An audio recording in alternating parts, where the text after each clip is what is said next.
10 วินาทีโอ้ขึ้นเซลล์เนาะเอาเขาเดินตามขาย1 ออเดอร์เนาะจุดสำคัญกับบริหารความเสี่ยงเนาะบริหารความเสี่ยงสำหรับสิกนลก็เป็นส่วนหนึ่งที่ว่าให้เราเบิ่งว่ามีโอกาสจะขึ้นหรือจะลงแล้วเราก็ถ้าว่าตามวิเคราะห์ตามเทคนิคแล้วก็ MACD นี่ก็ของเขาว่าตัดลงเนาะแดงๆนิดนึงเพราะฉะนั้นจึงออกเดินตามเอาจะลงมาได้เนาะเดี๋ยวนี้โอเค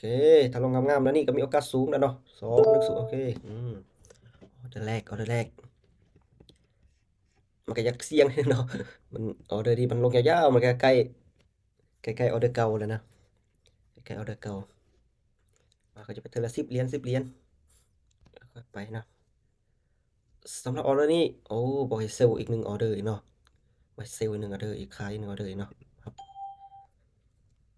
เซลล์แล้วก็ขายอีก1 ออเดอร์ปั๊บลงถ้าอยู่ทรงระยะใกล้นี่ก็คือว่าทรงไซด์เวย์ดีเนาะสลับขึ้นสลับลงอยู่ได้นะถ้าบางระยะไกลจะเป็นขาลงเอาทุกคนที่ว่าถ้าเขาเสี่ยงได้ก็สามารถเบิ่งออเดอร์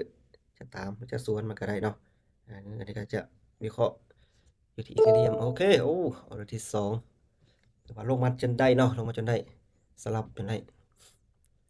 ยังขายเทแล้วปิดขายอีก1 ออเดอร์กลับตัวขึ้นไปแล้วก็เทลงมาอีก1 ออเดอร์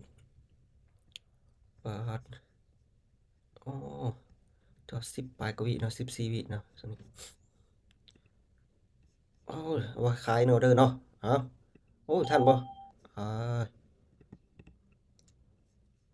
สิกนลมันคือว่าบอกตั้งแต่10 ปลายวิเนาะ14 15 วิโอ้ไอ้กันมาเบิ่งว่าอย่าง3 วิเนาะเอาบ่เป็นหยังออเดอร์นี้ก็ถือว่าขายไปแล้วเนาะปิดท้ายก็จะออกประมาณ5 6 วินั่นแหละแต่เบิ่งเวลาบ่เอาออเดอร์ที่3จัดไปโอ้ถือว่า3 ออเดอร์ติดแล้วเนาะตามมัน3 ออเดอร์ติดแล้ว3 ออเดอร์ติดแล้วจังหวะนี้ก็ถือว่าจัดไป3 ออเดอร์ติดออเดอร์นี้บ่ให้ขายตั้งแต่10 ปลายวิพี่น้องให้ซื้อแล้ววันนี้เนาะให้ซื้อแล้ววันนี้กลับขึ้นไปซื้อแล้วเด้อเอาซื้อขึ้นไปเพราะว่าเขาจะออกช่วงออเดอร์ประมาณ6 7 วิแต่Signalนี่ช่วงประมาณ10 ปลายนี่มันขึ้นขายอยู่แต่ว่าประมาณ7 8 วิเนาะมันจะปั๊บขึ้นให้ซื้อเสร็จแล้วก็จะออกออเดอร์ตาม Signal ไปจังหวะนี้ออเดอร์ที่4เอาลงมาจะนิ่งถ้านิ่งได้นี่ก็ถือว่า4 ออเดอร์ติดเออคือจะนิ่งอยู่จังหวะนี้4 ออเดอร์ติดแล้ว4 ออเดอร์ติดต้องมาแล้วทุกคน4 ออเดอร์ติดโอ้จัดไปแต่ว่า4 ออเดอร์เข้าไปแล้วเนาะส่วนตลาดนิ่งเนี่ยก็ว่าแล้วมันมีโอกาสสูงมาออเดอร์ที่5ถ้าเป็น5 ออเดอร์ติดเนี่ยก็ถือว่าสุดยอดเนาะออเดอร์ที่5ซื้ออีก1 ออเดอร์เนาะโอ้คือขึ้นซื้ออีก1 ออเดอร์นะป๊าดเถอะจัดเอาไปเยอะเลยนะอาจารย์ออเดอร์ที่5ออเดอร์นี้เนาะบินมา4 ออเดอร์ติดแล้วออเดอร์นี้ซื้อขึ้นไปอีกก็ค่อนข้างว่าจะลงมาใกล้ๆโซนที่ว่าเคยมีแห่งซื้ออยู่แต่มีโอกาสอยู่โอ้รีบเนาะออเดอร์ที่5ขึ้นไปก่อนเปิดรางวัลได้ไหมเนาะเปิดกล่องรางวัลจากบาทได้เด้อเปิดกล่องรางวัลจากบาทได้บ่ยับขึ้นไปยับขึ้น2 1 ยับขึ้น0โอเคโอ้โห5 ออเดอร์ติดเนาะอ่าสุดยอด5 ออเดอร์ติดเข้าไปแล้วทุกคนปั๊บ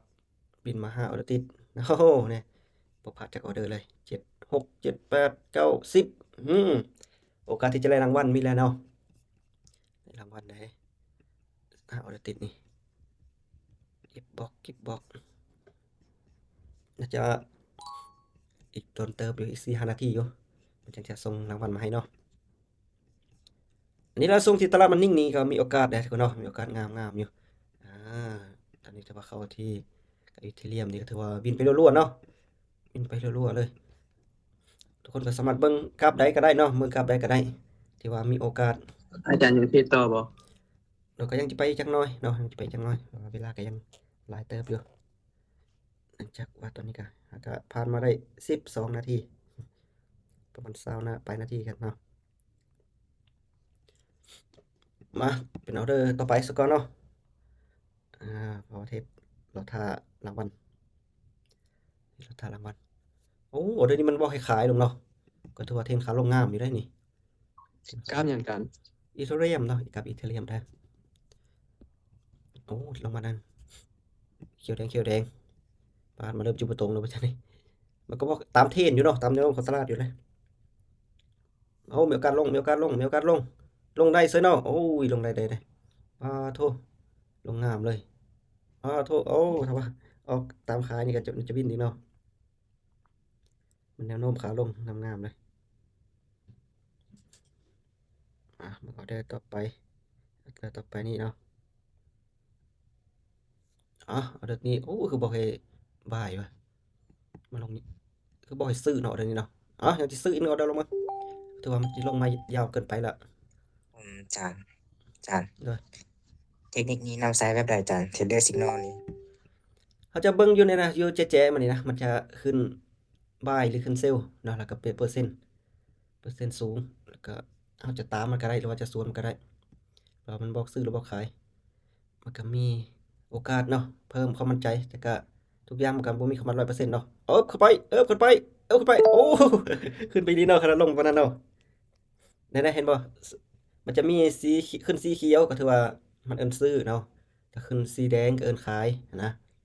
แล้วก็ส่งสีส้มๆนี่ก็ถือว่าพักตัวรอผลตามออโต้ซิกนัลก็ถือว่าบินมา6ออเดอร์ติดเท่าเนาะ6ออเดอร์ติดมื้อนี้ถือว่าจัดไปทั้ง6ออเดอร์ติดบ่พลาดจักออเดอร์เนาะรัวๆ100%เลยนี่100%เลยแล้วก็กำไรมาที่57เหรียญเนาะ